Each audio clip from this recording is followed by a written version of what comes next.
Prendre la correspondance pour 2 heures de vol en direction d'Iguassou.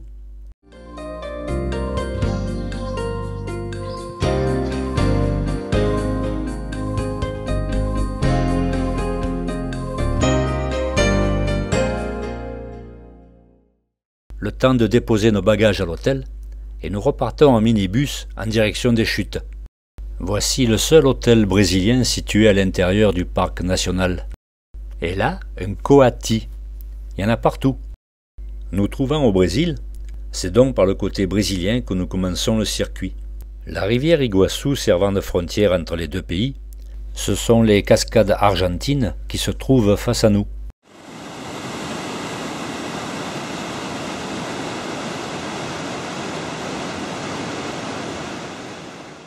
Découvertes au XVIe siècle, les chutes d'Iguaçu sont une merveille naturelle inscrite au patrimoine mondial depuis 1984. On aperçoit ici la passerelle qui permet d'aller au plus près des chutes.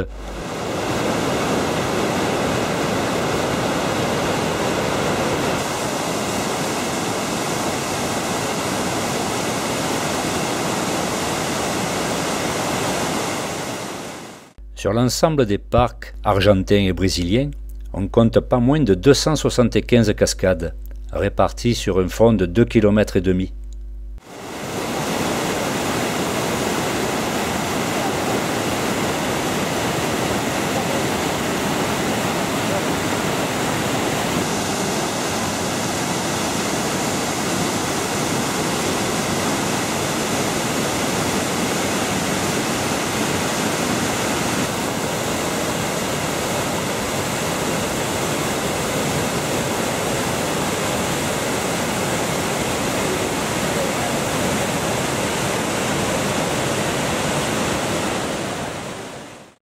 En cette période, on trouve une multitude de jolis petits papillons.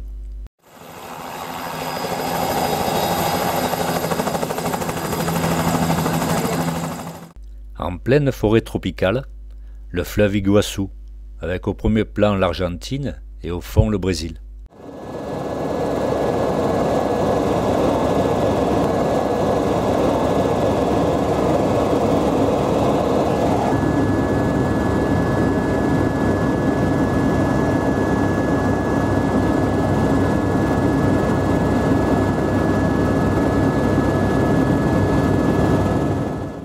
Et c'est avec ce vol que notre première journée se termine. Ce matin, nous passons la frontière pour aller faire le circuit du côté argentin. Au confluent de la rivière Iguaçu avec le fleuve Paraná, que se situent les 3 frontières. À droite le Brésil, à gauche l'Argentine et au fond le Paraguay. Ici notre groupe entrant dans le parc. Ce lieu est un des sites les plus visités au monde.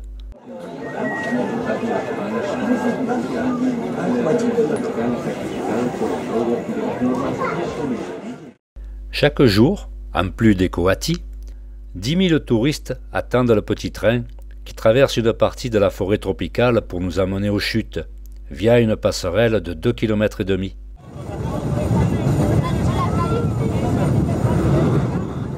Au premier plan, notre guide Emmanuel.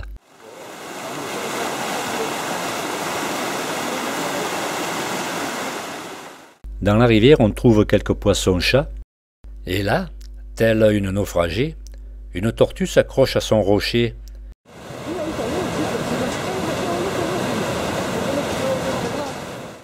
La majorité des chutes se trouvent sur le territoire argentin, où une passerelle a été aménagée au-dessus du fleuve, afin d'atteindre la plus impressionnante, la Garganta del Diablo, ou la gorge du diable, avec ses 90 mètres de hauteur.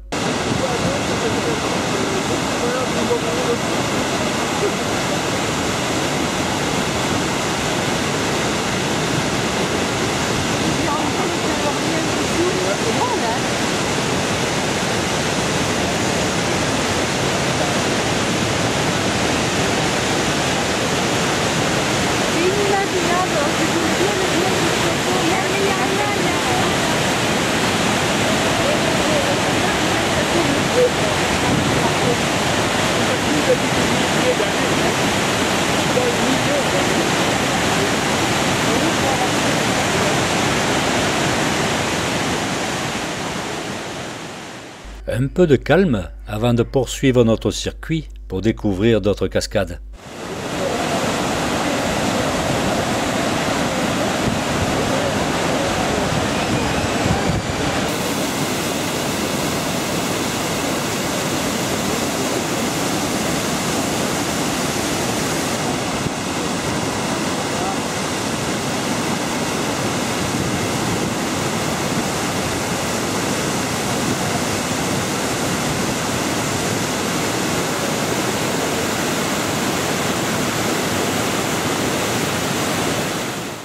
Il est maintenant l'heure de nous restaurer.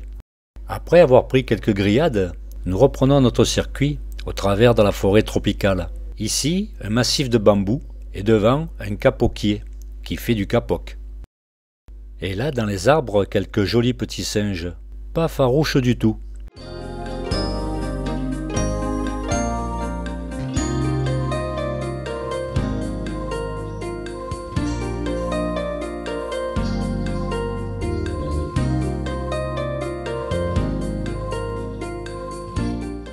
Et maintenant, si le cœur vous en dit, vous pouvez embarquer à bord d'un Zodiac pour vous rapprocher des chutes.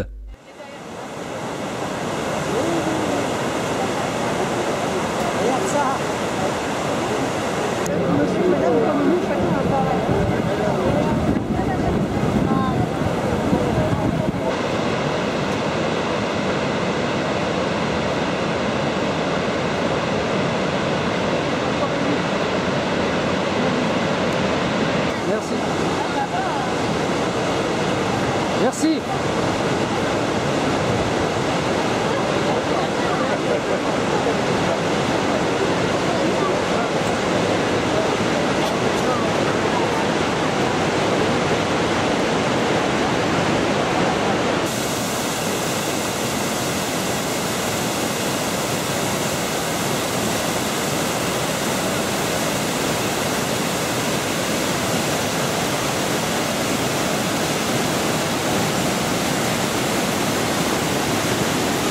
Voilà les premières chutes, les deux sœurs.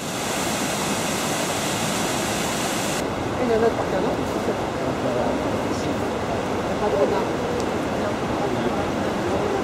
Famille des vitraux, bien nichés, ils ont les pieds dans les nids tout le temps.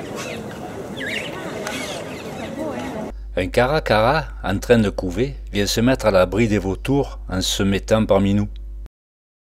L'arbre national d'Argentine, le ceibo. Nous sommes du côté argentin.